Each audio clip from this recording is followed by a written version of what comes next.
Vous vous demandez peut-être en ayant vu le titre de cette vidéo, mais quel est le rapport entre la recherche d'emploi et Mohamed Ali? Ce sont quand même deux choses totalement différentes. On parle d'un côté d'un grand champion de boxe américain dans les années 60, avec la recherche d'emploi en France pour les jeunes adultes en ce moment. Bien que ce soit des choses totalement différentes, il y a quand même des points communs.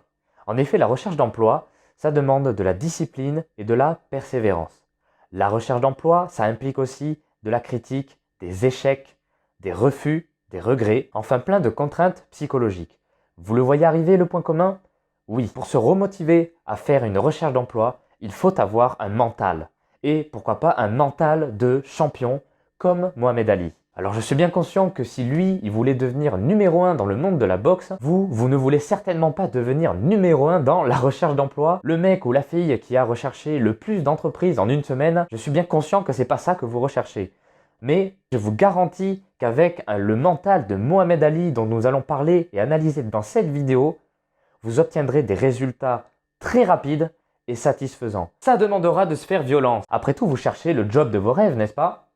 Mais si tout le monde connaît son nom, si tout le monde connaît sa gloire, ses victoires et ses exploits, personne ne sait réellement ce qu'il a enduré. Personne ne s'intéresse aux toutes les épreuves qu'il a traversées, tous les obstacles énormes et grands qu'il a pu franchir. Tout le monde connaît la gloire de Mohamed Ali, mais ne connaît pas l'histoire de Mohamed Ali. Et dans cette vidéo où on va parler de mental, on va analyser toutes les épreuves qu'il a endurées, toute la persévérance qu'il a dû avoir pour arriver à ses objectifs. Et on va pouvoir aligner ça avec toute la persévérance et les efforts qu'il va falloir que vous fassiez pour décrocher le job de vos rêves. Et comme vous vous en doutez, on n'a rien sans rien. Hein? No pain, no gain. Et ça, c'est là-dedans que ça se passe. Cette vidéo a également pour but de vous motiver. En comparant les efforts que Mohamed Ali fournit, vous allez pouvoir vous regarder en face et vous dire « Moi aussi, il faut que je donne tout pour arriver à mon job, pour arriver à mon rêve, à réaliser mes rêves. » Contrairement à ce que vous pouvez penser, Mohamed Ali n'est pas né avec une cuillère d'argent dans la bouche. Au contraire, si on regarde le contexte, il est né dans une famille noire très modeste, composée de sa mère qui était femme de ménage et de son père qui était commerçant de gravelures religieuses. Et son environnement ne l'a pas privilégié non plus, puisqu'il ne connaissait pas le monde de la boxe jusqu'à l'âge de ses 12 ans. Donc il n'a pas baigné non plus dans le sport depuis tout petit avec son environnement significatif. Ce déclic de l'art martial, il a eu à 12 ans lorsqu'il s'est fait voler son vélo. À ce moment, Ali jura de se venger contre son voleur et on lui a dit à ce moment, Ali, si tu veux devenir fort, il faut que tu fasses un sport de combat, par exemple la boxe. Ayant un caractère très têtu et très orgueilleux, Mohamed Ali se met alors en tête à l'âge de 12 ans qu'il deviendrait le meilleur, le numéro 1 boxeur de son époque. Et c'est à ce moment que le mindset du jeune prodige a démarré. Contrairement à nous, le petit garçon dans son adolescence n'a jamais bu une seule goutte d'alcool et n'a jamais fumé une cigarette. À la place, il décidait de s'entraîner 7 jours sur 7 afin d'être meilleur que les autres et d'être le numéro 1 dans sa catégorie. Donc à déjà 12 ans, il obtient le mindset de la discipline et du travail acharné. Et c'est grâce à ce mental qu'il pourra avoir la persévérance qu'il a et devenir le champion du monde que l'on connaît tous aujourd'hui. C'est grâce à cet entraînement spécial et régulier qu'il arrivera à de tels résultats. Cet entraînement, on le détaillera juste après la petite présentation de sa carrière professionnelle. Et on va éviter de faire trop long, on n'est pas là pour faire une biographie, ne vous inquiétez pas, ça ne durera pas plus de 2 minutes. Et donc, en s'entraînant comme un malade, le champion, à 18 ans, gagne la médaille d'or des mi-lourds, la catégorie mi-lourds des Jeux Olympiques de 1960. Et à partir de ce moment, début des années 60, il écrase le game avec ses 19 combats, 19 victoires. Ratio de 100%. De plus, Ali sait se promouvoir. De nature assez orgueilleuse, il clame haut et fort qu'il est le meilleur, qu'il est le plus grand, qu'il arrivera à être numéro 1, qu'il dépassera tous les autres, ce qui lui permet de faire du bruit et de le propulser plus rapidement dans les championnats de plus haut niveau. 4 ans après, donc en 1964, il affronte Liston, qui est le champion du monde de l'époque. À ce moment, comme il est nouveau et jeune, personne ne croit en lui. Personne pense qu'il arrivera à battre Liston, le champion du monde de l'époque, considéré comme la terreur. Mais Mohamed avait confiance en ses efforts qu'il avait fait jusque-là, et c'est au 7e round qu'il bat Liston.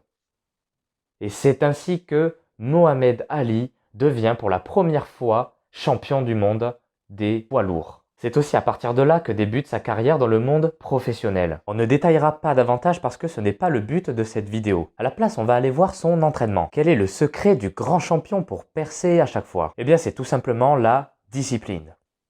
Alors je dis tout simplement, mais c'est beaucoup plus dur à réaliser qu'à dire. Essayez à chaque fois, pour tout ce que je vais dire, de comparer tous les efforts qu'il fait et tout ce que vous faites vous aujourd'hui. Analysez l'écart qu'il peut y avoir entre les efforts fournis afin de comprendre pourquoi vous n'arrivez pas rapidement à décrocher le job de vos rêves. Angelo, son entraîneur, témoigne la chose suivante. S'il n'avait pas de véhicule pour venir jusqu'à la salle de sport, Ali courait depuis chez lui, aller-retour, afin de ne pas manquer l'entraînement. La distance qui séparait la maison d'Ali et le gymnase était de 7 miles, c'est-à-dire 11 km, soit 2 fois plus qu'une course longue durée aujourd'hui. Angelo rajoute même qu'à un moment donné, Ali se forçait volontairement à ne pas prendre de véhicule pour venir au gymnase afin de pouvoir courir aller-retour tous les jours les 11 km. Le champion disait « Pour devenir le numéro 1, il faut que je fasse plus que les autres. Il faut que je travaille plus dur et plus longtemps. » C'est pourquoi il arrivait avant tout le monde au gymnase et repartait après tout le monde. Et là, on parle que de la salle de sport. Parce qu'il faisait autre chose le matin. La salle de sport, il y allait l'après-midi. Voici à quoi ressemblait une journée type de Mohamed Ali. Il se lève à 5h30 du matin, prend son petit déjeuner et va courir 10 km. 10 km. Tranquille le mec. Arrivé chez lui, il mange sainement parce qu'il faut savoir que Ali était vraiment quelqu'un qui était à fond dans le sport. Donc bien évidemment, il avait une diète impeccable. De 12h30 jusqu'à 15h30, il allait soit en véhicule, soit à pied, à la salle de sport s'entraîner donc pendant ces 3 heures. Il revenait, mangeait sainement le soir et faisait une bonne nuit de sommeil. Car tout le monde le sait, si on veut accomplir des grandes choses, il faut avoir du sommeil. Ali avait compris qu'il fallait travailler dur pour réaliser ses rêves. Il avait compris que ce n'est pas en restant dans sa zone de confort qu'on arrive à faire des choses dans sa vie. Et j'espère que tout ce que je suis en train de dire, vous êtes en train de comparer mentalement les efforts que vous fournissez par rapport à ce que lui fournissait. Et il y a de grandes chances pour que vous sentiez petit. Mais son entraînement n'était pas que physique. Il était également, et surtout, j'ai envie de dire, mental. Et qu'est-ce que Mohamed faisait avant chaque combat? Il pratiquait la visualisation. Des études scientifiques ont prouvé que le cerveau ne faisait pas la différence entre ce qui est imaginé et ce qui est réel.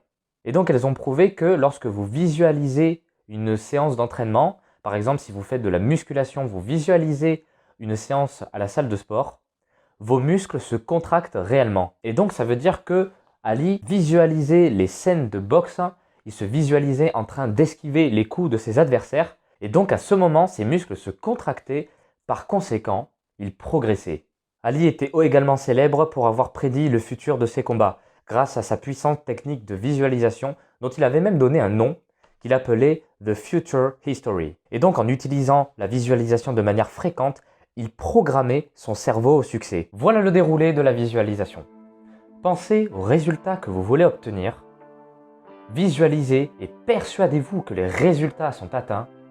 Regardez-vous dans cette visualisation comme si vous étiez en train de regarder un film. Ressentez votre être dans ce film, comme si vous étiez l'acteur principal. Ensuite, rendez ce moment réel en utilisant vos sens. Quel bruit vous entendez? Quelle vue avez-vous? Quelle odeur il y a dans la pièce ou aux alentours? Ensuite, ajustez votre posture pour vous synchroniser à la visualisation.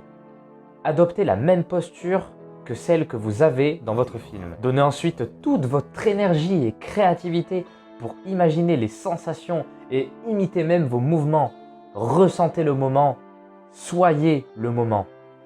Et revisualisez ces scènes autant que possible et surtout quand vous doutez de vous. Et donc si on transposait cet exemple de visualisation dans la recherche d'emploi, on pourrait avoir, pensez au job que vous voulez avoir, ensuite visualisez et persuadez-vous que vous êtes à ce poste, que vous l'avez conquis.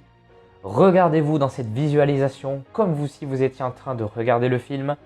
Ressentez votre être dans ce film, dans ce poste, comme si vous en étiez l'acteur principal. Bien évidemment, rendez ce moment réel en utilisant vos sens.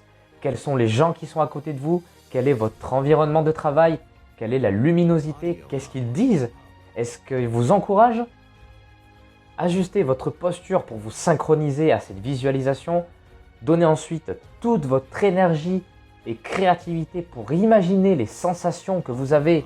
Imaginez votre rêve, c'est de devenir chanteur.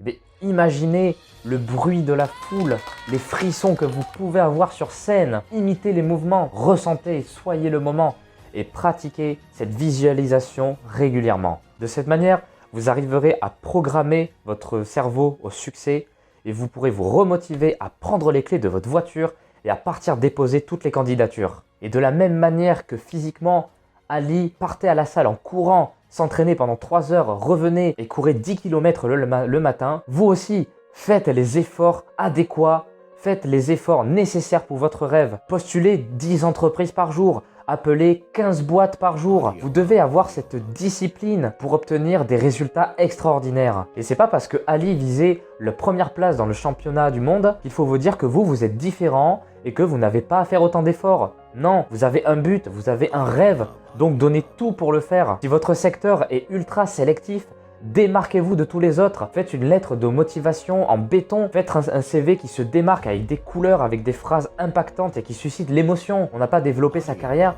mais Ali a quand même perdu son titre de champion du monde 3 fois. Et à chaque fois, il l'a récupéré par des efforts de visualisation et de la persévérance journalière pour remonter au sommet. Si vous voulez en savoir plus sur le programme détaillé d'entraînement de Ali, je vous le mets dans la description.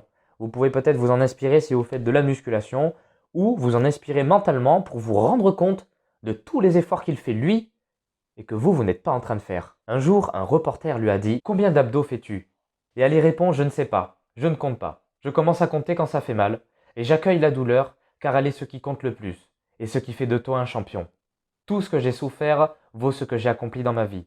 Un homme qui n'est pas assez courageux pour prendre des risques ne fera jamais rien dans la vie. » Maintenant, je vous demande d'imaginer. Imaginez avec une telle persévérance, si vous appeliez 20 entreprises par jour, si vous déposiez 15 candidatures par jour, physiquement et par mail. Imaginez les graines que vous semez et les fruits que vous pouvez récolter. Essayez d'estimer le temps que cela prendra pour réaliser votre rêve. Regardez ce que vous faites aujourd'hui. Regardez combien d'entreprises vous appelez aujourd'hui. Donc ce n'est pas parce que vous avez passé une après-midi à envoyer en masse des candidatures qu'il faut après rentrer chez vous, vous asseoir pendant une semaine le temps que le recruteur vous appelle en restant les bras croisés. Ce sont les efforts réguliers et dans la durée qui payent.